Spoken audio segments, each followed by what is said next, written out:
There's a lot of excitement about how the Auburn Tigers look this fall, but there's still two major concerns that haven't changed.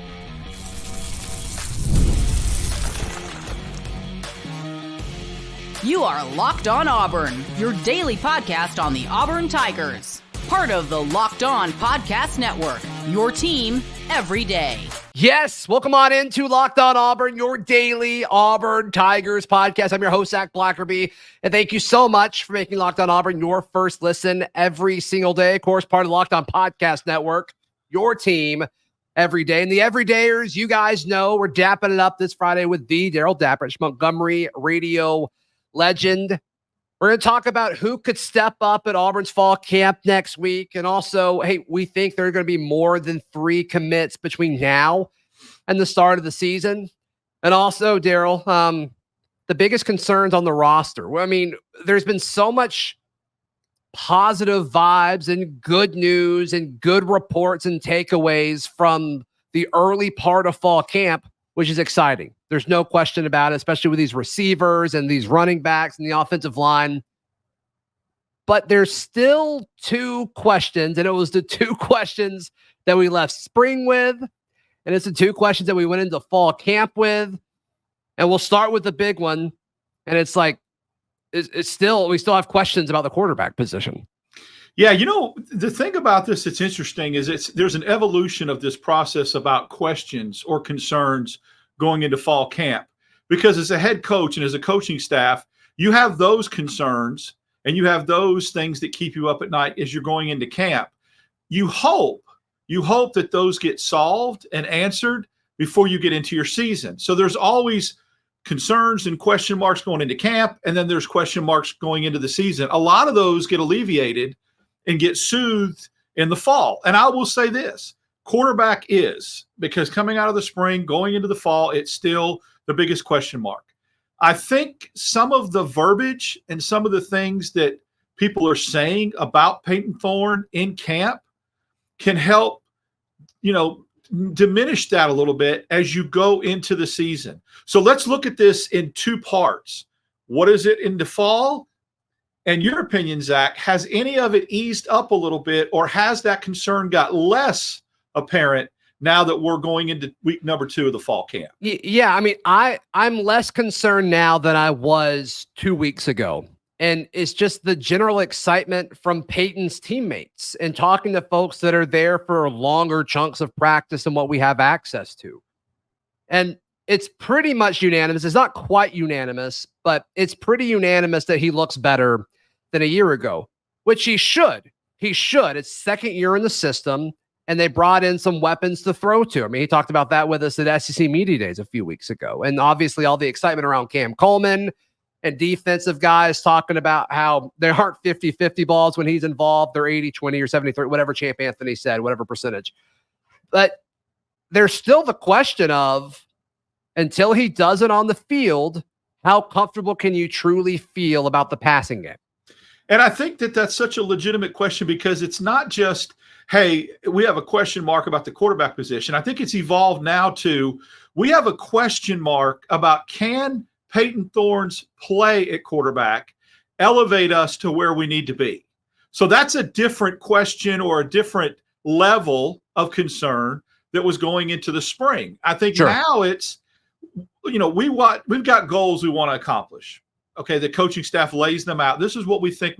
Is Payton Thorne going to play well enough to allow us to get to 9 wins, to be a competitor in the SEC, go to a decent bowl game? That's the key now. I think that the tone has shifted to, does he get us to where we want to go? Not just, is he better? Is a quarterback play sufficient? So that's important. And I think, yesterday Derek Nick spoke after Auburn's practice, and I guess your offensive coordinator has to say, I mean, what would you expect them to say? But he is very, very confident and very high on the quiet confidence that Payton Thorne has exhibited in this fall. I don't remember us here in Philip Montgomery say anything like that coming out of fall camp last year. I don't remember him saying much. So if you believe him at face value, and I do, then we're seeing a natural progression. Yeah, and that's the next step in all of this. And once again, I mean, Peyton's teammates, when talking about Peyton Thorne coming back and how he looks now versus a year ago, I mean, it seems like genuine excitement. It does.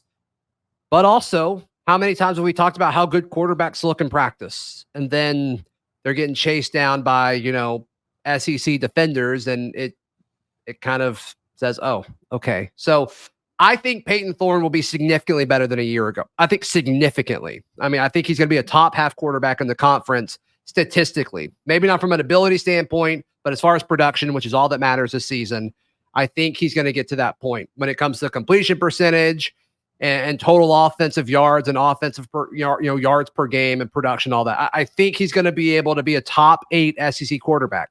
And if that's the case, and this defense does anything close to what it did a year ago, you've got a real shot at 8-4 or 9-3. Well, especially when you throw in the running back room. I know I keep harping on it, but yeah, I just feel really, really strong about it. And I think it's going to take and alleviate a lot of the pressure off Peyton Thorne to have to go out and win games. It's one of those situations where, just don't lose games. Be better than you were last year, but you have a good running back quarter to lean on. Yeah, but it's not like that wasn't the case last year, right? I mean, Auburn was one of the more efficient rushing attacks in the SEC and college football a year ago, and it's still, the passing game still came up short at times. So, sure. I think there's a reason for that. Why this year's different. You didn't have Hunter from the get-go. I think that sets the tone right out of the gate. I know it was only 1 or 2 games. Then Austin, who was one of your better backs, gets hurt in the middle of the season, and it kills your depth. And Jeremiah Cobb is going to be, in my opinion, significantly better this year than he was last year. He scored a touchdown every 10 touches last year. I get it, but he maybe didn't get enough touches. Yeah, Austin out for a stretch, Hunter out for a stretch, and Cobb not what he's going to be this year. That's why I think it's different this year. I get it. It was good last year, but I think it's going to be great this year. I hope you're right. The other concern, I've said it all off season, and I'm not quite ready to come off of it. That's coming up right here on Locked On Auburn. Today's show is brought to you by our friends at FanDuel. FanDuel's America's #1 sportsbook. Why? Because it's the best sportsbook out there. Darrell, can you imagine? Can you imagine placing a bet anywhere other than our friends at FanDuel? No, there's no reason to. It just doesn't make sense. Why do things that don't make sense? That's right. And hey, look, something that doesn't make sense right now, FanDuel has Auburn's total wins still at 7.5. How this hasn't gone up to 8.5, I don't know, but I think that's prime value right now. So this summer, FanDuel, they're hooking up all customers with a boost or a bonus daily. So there's something for everyone every day, all summer long. Head over to FanDuel.com and start making the most out of your summer. FanDuel is the official sports betting partner of Major League Baseball and the Locked On Podcast Network. Today's show is also brought to you by our friends. Welcome back to Home Field Apparel, homefieldapparel.com. Auburn fans know how awesome Home Field Apparel's swag is because they've got the historic logos, the things that mean so much to the Auburn fan base specifically. I have like 5 or 6 Home Field Apparel shirts, and they weren't even a sponsor. You have Home Field Apparel shirts before they were a sponsor. We truly believe in this product, Darrell. I love it. The retro and throwbacks are really cool, and you can get a lot of cool gear that you can't get anywhere else. It's just a neat, kind of a different, unique perspective. And go check it out. You'll see exactly what I mean. Yeah, right now, so they're getting ready for the 2024 season, and something they're rolling out is their football boxes. So you can buy a football box, and it contains 3 never-before-seen items for your school that are not available anywhere else. And so they're all curated to the fans. And so those are available starting yesterday, looks like. So be sure to check those out at homefieldapparel.com and get ready for this upcoming season. Thank you so much to making Locked On Auburn your first listen every single day. To all the everydayers out there, be sure to check out Locked On SEC with Chris Gordy or Locked On College Football with the Spencer McLaughlin for more of your content goodness on this Friday. So, Darrell, when you look at the other weakness for me, I've been pretty consistent with this, but defensive line when it comes to rushing the passer, is going to be a concern to me until I see it. Similar to the quarterback position, the path to it being effective, it does make sense. Like we say, Peyton Thorne in the quarterback position can be good because of them coming back and obviously his second year in the system and better receivers and better offensive line and a good running game. Like, it makes sense. The path to it working is totally there. And you could say the same for the defensive front, but until I see it, I'm going to kind of be holding my breath a little bit on third and long situations. So there's going to be a lot of stress put on Keldrick Falk, the second year player. Do I think he can do it? Sure. But I want to see him take that next step and play like the 5-star that Auburn recruited him to be. Same with Jalen McLeod. I want to see him stay healthy, and I want to see him kind of complement Keldrick Falk as those bookend rushers. And then they brought in Kieran Crawford, who certainly looks the part from Arkansas State to be that other buck linebacker. I think both of those guys could be really effective coming off the edge. So the path to the pass rush making sense is there. It's kind of all assumptions, and they all need to take that step together. Yeah, Auburn, we're looking at the quantity, and they certainly threw quantity at it, going and getting 4 or 5, maybe 6 guys in the portal to play. Now, some of that was interior defensive linemen.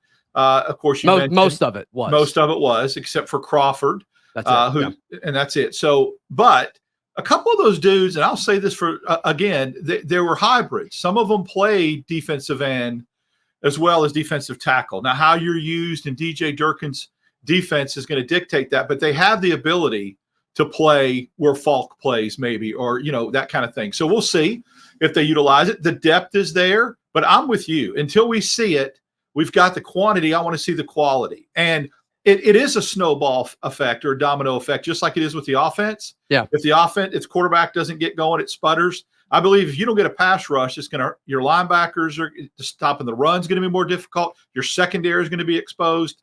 It's football 101. I think it'll be improved. We'll see how much it gets improved and what Durkin does to overcompensate for that if he doesn't feel like his defensive line is getting the push or the pass rush that he needs. Philip Bleedy could be that guy. I mean, everybody that I talked to and Philip Bleedy comes up, he talked about how aggressive he is and violent he is at the point of attack. And that's been something that we've kind of seen inconsistently from Auburn's defensive front. We saw Marcus Harris be violent at times a year ago. I think we saw Derek Hall be violent at times, I guess 2 or 3 years ago, whenever that was. Philip Bleedy could be that guy. Now, the thing that gives me pause with Bleedy saying, okay, he can take that next step is he's had plenty of time. I mean, these guys have played so much college football that these guys have brought in. Bleedy played at Texas Tech, played at Indiana. And he was just a solid player at both those places. And Auburn brought him in to be a solid player on this defensive line. But if we're looking for that Marcus Harris type jump from 1 year to what Marcus Harris was able to do last year, does it make sense to kind of look at these dudes who've been role players every step of the way and say, yes, this is the setting for them to take that next step? It's a numbers game. So somebody, I think, between Bleedy or Trill Carter, who came from Texas, or Gage Keys, who came from Kansas. Rakes. Yeah, Isaiah Rakes is a great one, too, from Texas A&M. All of those guys, if you kind of told me one of them will do it, I'd believe you. Mm-hmm. I'm totally cool with it, but I need to see which one it is and what it looks like next to Keldrick, next to McLeod, next to Crawford. Jason Jones has been very complimentary of Rakes, said he's a beast. He's hard to block. Maybe he's that guy.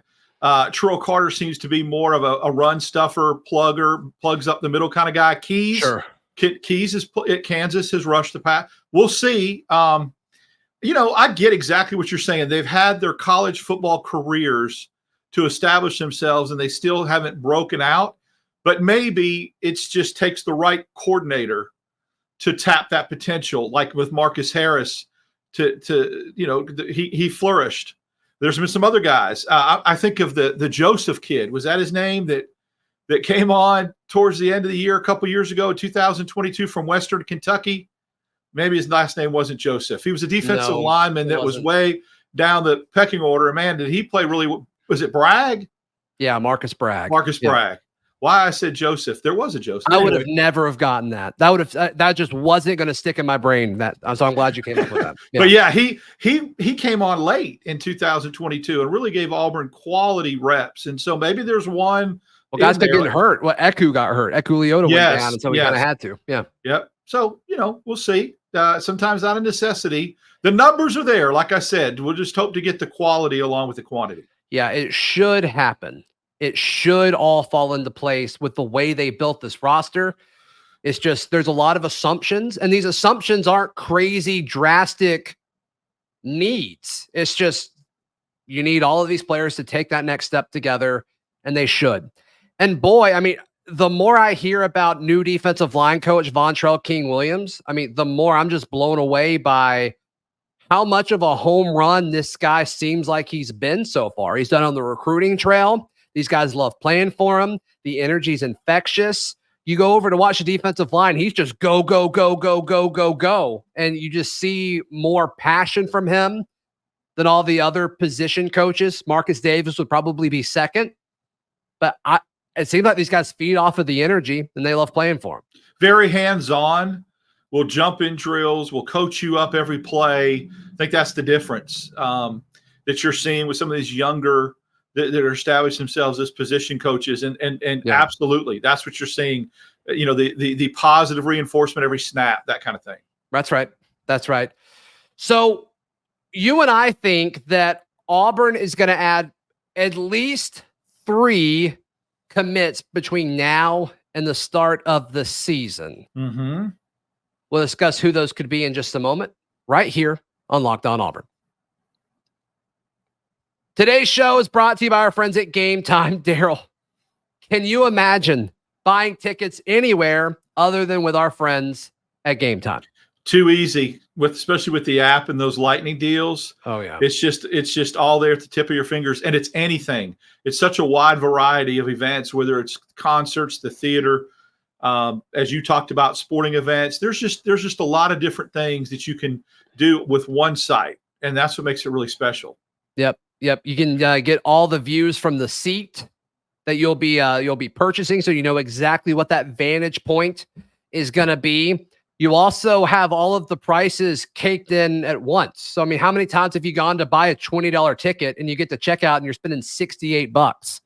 Game Time, you don't have to worry about that. So take the guesswork out of buying tickets with Game Time. Download the Game Time app, create an account, and use code LOCKEDONCollege for $20 off your first purchase. Terms apply. Again, create an account and redeem code LOCKEDONCollege for $20 off. Download Game Time today. Last minute tickets, lowest prices guaranteed. At least 3 commits between now and the start of the season should be the expectation for Auburn fans who follow Auburn football recruiting. The biggest one is I think Deuce Knight gets in the boat before the season starts. I'm sure Notre Dame's trying to stretch out that process, and they're going to do everything that they can, as they should, because he's their quarterback of the class and he's very, very talented and gifted. But I think Deuce Knight, in no particular order, I think Deuce Knight will be one of those guys that commits to the Tigers before the start of the season. Yeah, I'm kind of just the number that pops into my head is I think there's going to be 5. Five. Okay. And I agree with you on Deuce Knight.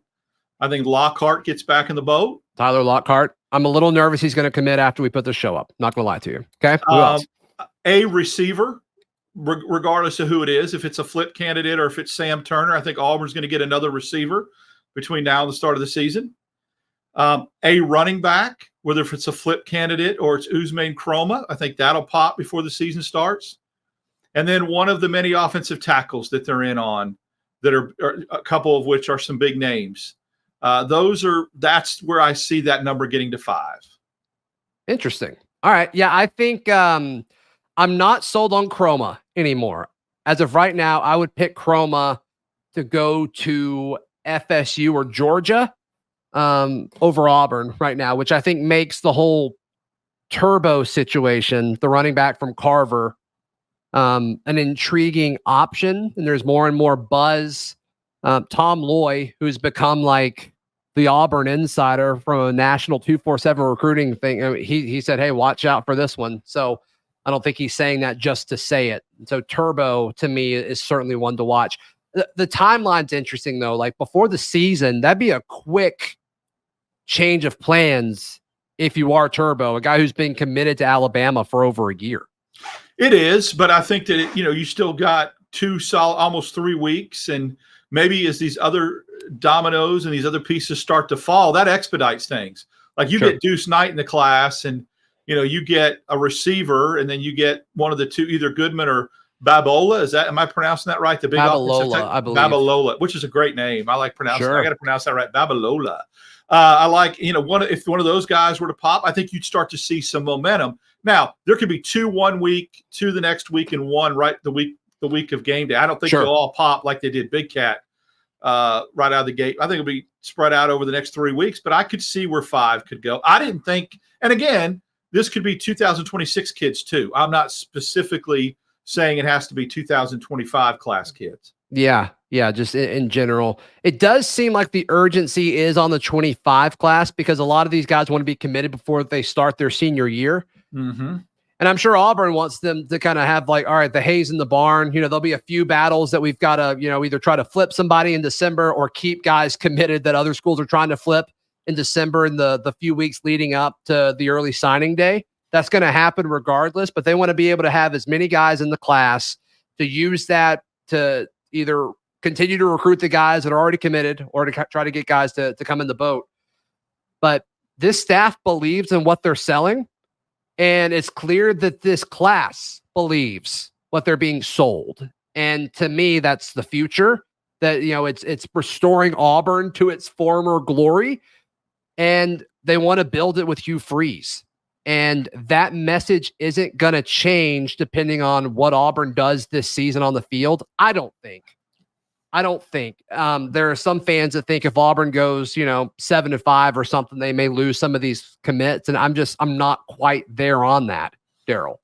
Yeah, I get it. I mean, you have talked about that, and we disagree a little bit on some of that as to where the demarcation line is. I think your earlier point about some of these kids wanting to commit before their season starts absolutely is a valid one. That's a distraction. It's a good distraction, but it's a distraction. I know that kids don't want to get phone calls at 11, 12 o'clock at night when the dead period's over on game nights, when they come back from their games. Hey, how'd you do? Still, some of that goes away when you publicly commit. Not all of it does. Some teams stay on you, but some of that eases up. And then from Auburn's standpoint, I think they'd like to have their class pretty much set before they kick it off. That'd be nice to say, okay, we've got 21, 22, 23 in our class, and now let's focus on the football season. Yeah, let's get ready for the season. Sure, yeah. Totally. It's a win-win. Let's pivot quickly here. As far as guys who are going to be the buzz, the chatter next week in fall camp, who do you anticipate that being? It's been kind of the Cam Coleman, Perry Thompson show so far. Give me a name that could kind of trend upward next week.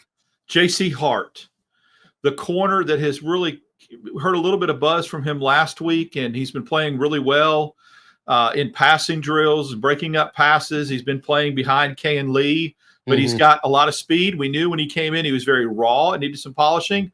I think you'll hear his name a lot next week. And I think you'll hear Hank Brown maybe climb the ladder a little bit in the pecking order at the quarterback competition. Yeah. And, I said Hank Brown last week when we had this similar topic, and it didn't really happen. So I'm wondering what is happening behind closed doors there as far as, who is quarterback two, because I've asked several folks that, and I've kind of gotten a few different answers. So curious to see what all happens with that. I think you're going to hear more about linebackers switching in and out. Dorian Maiusi has switched in more and more, it sounds like, with some of these linebackers. Obviously, Eugene Asante and Austin Keys are leading the way with those main two linebackers. But Dorian Maiusi sounds like he's being rotated in more and more. Curious to see if that gets followed at all. And then Fanaje Gote, the latest linebacker, I guess the latest addition to the roster, the transfer from Maryland, playing his 22nd year of college football. I'm joking, but this is a dude who is experienced, seems like a solid player. Want to see, does he do enough to crack that rotation, or is he just a veteran depth piece? I'm going to be watching him. I hope that he contributes. you get a guy like that that's his last year. You would hope that he could rush the passer and make some plays. And then, the Laquan Robinson buzz, moving him from the secondary to the linebacker. Where does he fit in what role? Is he the fifth linebacker? What does that mean for Woodyard? So we'll see how that plays out too next week. All right, rapid fire. I didn't tell you we were going to do this. Didn't tell you we were going to do this. I love these when you don't give me rapid fire, no explanation. It's going to be hard for you to not give an explanation, but I want to go through every position group. Sure. And I want you to tell me somebody from the position group that you think is the winner of fall camp so far. Okay. In that position group. You ready? Gotcha. Yes. Quarterback. Peyton Thorne. Running back. Jeremiah Cobb. I knew you were going to say that. Wide receiver. Perry Thompson. Not Cam Coleman. You going Perry? We expected it from Cam. Perry's kind of emerged as a little bit of a surprise. So that's why he is a bigger story. Tight end. Rico Walker. Oh, I love that. Offensive line. Lou. Connor Lou, center. Defensive line. Interior defensive line. Jason Jones. Okay. Edge players, that could be strong side defensive ends or bucks. McLeod. Jalen McLeod. Okay. Linebacker. Asante. Okay. Eugene Asante. Defensive back, we'll do corner first. Ken Lee. Just hearing so much. The hype's real, brother. The hype is real. Safety. Jaron Thompson. Okay. Yeah. He's been steady at that starting spot. That's a good answer. So awesome. Awesome. Let us know if you agree or disagree with Darrell in the comments down below. I think most people are going to agree with a lot of those. I love the Rico Walker answer. I did not think you were going to go there. And then as soon as you said it, I'm like, yes. You knew I was going Jeremiah Cobb. But I really believe that I've seen some things and heard some things and read some reports. Yeah, I know. Jeremiah Cobb could not get a rep all practice. And you're like, he doesn't need it. He's so great. Which is probably true. He's very good. In the air tonight. I just feel him emerging. Phil Collins, baby, get the drum solo going. I hear it. I feel it. Yeah, I got it. Yeah, we need to use that as a hype up song in Jordan Hare somewhere, sometime. My gosh, it's the most obvious. Sure. And they don't do it. I'm sorry. It crushes my soul. I'm sorry. Yeah. We got swag surfing. That's all that really matters. Darrell, how can people check out everything you've got going on? Follow me on X, Dap6410. Instagram, Darrell Dapp, and then Wednesdays and Fridays with you. And I've got an article up on Auburn Daily about the non-conference basketball schedule. Ooh, yeah, that's at auburndaily.com. Hey, head over to thebarnauburn.com. We have launched Auburn's newest message board. Both of us are posting in there, as well as Charlie 5 kind of leading the charge. So be sure to check that out. Thebarnauburn.com. Would graciously appreciate any kind of signups over there. That's thebarnauburn.com. We will see you next time. This has been Locked On Auburn.